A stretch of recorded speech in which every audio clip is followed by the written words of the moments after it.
नमस्कार, मी नम्रता वागळे. तुम्ही पाहताय एबीपी माझा. आज दिवसभर आपल्या 5 राज्यांच्या ज्या निवडणुकांचे निकाल समोर आले त्या अनुषंगाने चर्चा सुरू आहे. उत्तर प्रदेश, मणिपूर, उत्तराखंड, पंजाब या सगळ्या राज्यांमध्ये आता नेमकी सत्ता कोणाची येणार हे गुपित फुटलेलं आहे. आणि मला वाटतं भाजपने उद्दिष्ट ठेवलेलं होतं 4-1 असं. मतलब पंजाब वगळता गोवा, मणिपूर, उत्तराखंड आणि उत्तर प्रदेश या 4 राज्यांमध्ये भाजपने चांगली संख्या गाठलेली आहे. पैकी उत्तर प्रदेश आणि उत्तराखंडमध्ये त्यांना सत्ता स्थापन करता येणार आहे. गोवा आणि मणिपूरमध्ये सुद्धा त्यांनी समाधानकारक संख्या गाठलेली आहे. ते सत्तेवर दावा सांगू शकतात. मात्र या सगळ्यामध्ये विचार करण्याचा मुद्दा, धक्कादायक निकाल जो समोर आला तो उत्तर प्रदेशमधनं समाजवादी पक्ष आणि मायावती यांच्यासाठी. समाजवादी पक्ष आणि मायावती यांची आकडेवारी, यांच्या निवडून आलेल्या उमेदवारांची आकडेवारी एवढी खाली का गेली, त्यांची मतांची टक्केवारी घसरली आहे का, नेमकं काय झालं हे आपण आता या चर्चेमध्ये समजावून घेणार आहोत.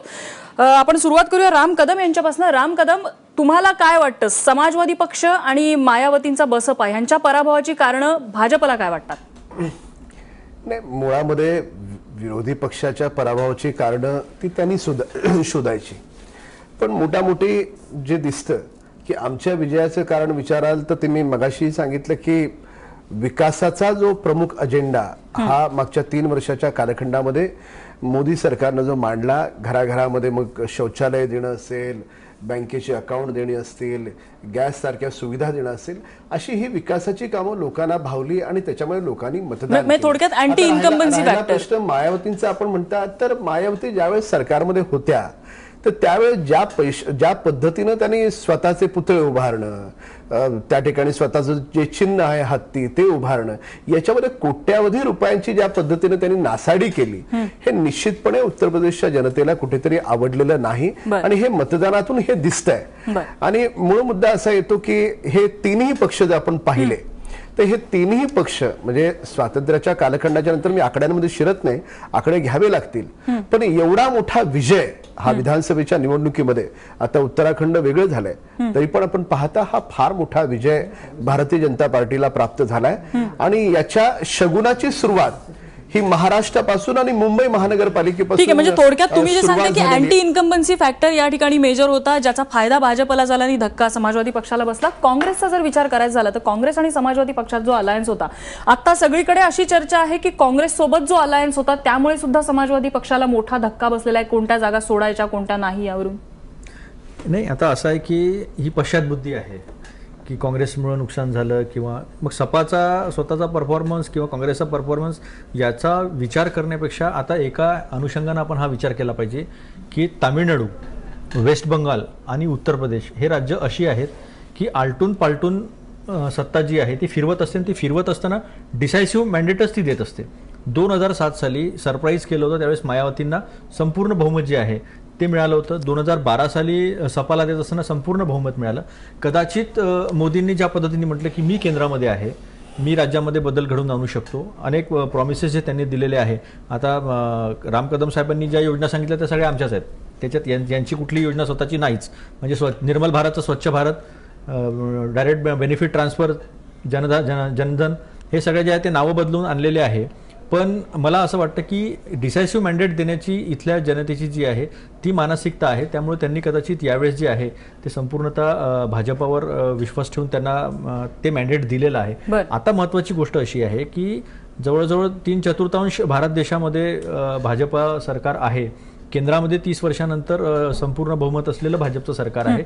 आता भाजप 3 वर्षानंतर, 4 वर्षानंतर, म्हणजे इथून 1 वर्षानंतर असं म्हणू शकणार नाही किंवा आम्ही शेतकऱ्यांसाठी हे करू शकत नाही किंवा हा जुमला होता किंवा रोजगार निर्मितीच्या संदर्भातले जे त्यांचे. ठीक आहे, म्हणजे थोडक्यात मोदींनी जे विकासाचं स्वप्न दाखवलं ते जनतेला पटलेलं आहे. अभय देशपांडे, एक निवडणुकीच्या काही दिवस आधी यादवी माजलेली होती. अंतर्गत गटबाजी म्हणजे शिवपाल यादव बाजूला झाले, अमरसिंग शिवपाल यांच्या विरुद्ध अखिलेश उभे राहिले, काही ठिकाणी अखिलेशचा उदो झाला. तर हा फॅक्टर कुठेतरी अंतर्गत बंडाळी ही कारणीभूत आहे. निश्चितच महत्वाचं आहे, कारण मुलायम सिंग असतील यांचं एक स्वतःचं एक नेटवर्क होतं. ज्यावेळेस त्याच्या घरात यादवी झाली त्यावेळेस पोल मॅनेजमेंट करणारा जो मोठा घटक होता तो अखिलेश पासून दूर झाला. त्याच्यामुळे मोठा फरक तिथे पडलेला आहे. दुसरं मला वाटतं की यावेळेस मायावतींची मतं मागच्या निवडणुकीपेक्षा वाढलेली आहेत. मतं त्यांच्या जागा एकदम कमी झाल्या आहेत, पण मतं वाढलेली आहेत. याचाच अर्थ असा आहे की क्लिअर डिव्हिजन कुठेतरी त्या मतांमध्ये झालंय भाजपा विरोधी मतामध्ये. त्याचा फार मोठा ऍडव्हान्टेज त्यांना मिळालाय. काँग्रेस आणि समाजवादी काँग्रेस हे दोन्ही पक्ष मागच्या निवडणुकीत वेगळे लढले आणि दोघांनी मिळून 40% मतं घेतली होती जवळपास. पण या निवडणुकीत ते दोघे एकत्र आले आणि त्यांची मतं 28% झाली एकत्रित. म्हणजे त्यांचा 12% आणि मागच्या निवडणुकीत 15%वर असलेला भाजप एकदम आता 39% गेलेला आहे. तो हा जो रेज आहे तो मला वाटतं हा मोठा रेज आहे आणि याचे कारण हीच आहे की वोट डिव्हिजन एक सगळ्यात महत्वाचं आहे. दुसरं या अँटी इन्कम्बन्सी सरकारविरुद्धची त्या पक्षात म्हणजे जी प्रायव्हेट लिमिटेड कंपनी सारखा पक्ष चालतो त्या पक्षाच्या जर कुटुंबातच भेद झाला तर त्याचा जो परिणाम होतो तो त्या कंपनीवर झालेला परिणाम किंवा त्या पक्षावर झालेला परिणाम आहे. आणि दुसरं असं आहे की एक मोदींचं अजून जे गारुड 2014 पासूनचं जे आहे ते अजूनही कायम आहे. एक फार मोठा वर्ग उत्तर प्रदेश मधला जो या जाती आणि पातीच्या राजकारणात आणि याच्यात अडकलेला आहे, त्यांना एक विकासाचं स्वप्न आणि पार्लमेंट टू पालिका हे जे एक भाजपाचं सध्याचं अभियान आहे त्याला किंवा केंद्रातल्या सत्तेबरोबर आपण जाऊया. कारण फार मोठा युवा वर्ग आहे जो ज्यांना रोजगार नाहीये, जो ऍस्पिरेशनल क्लास आहे त्याला फक्त जातीच्या गणितात आता अडकवता नाही येणार. त्यांना काहीतरी त्यांचे ऍस्पिरेशन पूर्ण करायचे असतील तर त्यांना काहीतरी एक विकासाचं स्वप्न का असेना ते दाखवावं लागेल.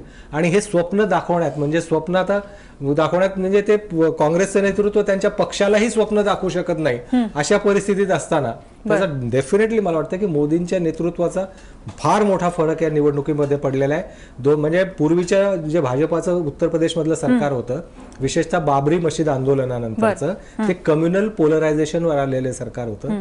या याच्यामध्ये कम्युनल पोलरायझेशन ह्यापेक्षा एवढाच विकास आणि डेव्हलपमेंट आणि हा मुद्दा मला वाटतं महत्वाचा आहे. आणि त्याच्यामुळे लोकसभेत मिळालेली 42% मतं ती जवळपास कायम राखलेली त्या निवडणुकीमध्ये फक्त 2% मतं कमी झाली. म्हणजे यात महत्वाचा मुद्दा असा की ब्राह्मण कायस्थ क्षत्रियांचा पक्ष असलेला भाजप हा कुठेतरी ओबीसी आणि दलितांचा पक्ष सुद्धा आणि जातीच्या राजकारणा पलीकडे स्वप्न जनतेला त्यांनी दाखवायला सुरुवात केली. मला वाटतं त्याचा फायदा भाजपला झालेला. एक छोटासा ब्रेक घेऊया. ब्रेक नंतर कम्युनल पोलरायझेशन जे मतांचं झालेलं आहे त्या अनुषंगाने किती जागांचा फटका सपा आणि मायावती यांच्या पक्षाला बसला ते आपण चर्चा करणार आहोत. छोटासा ब्रेक लगेचच परत येतोय.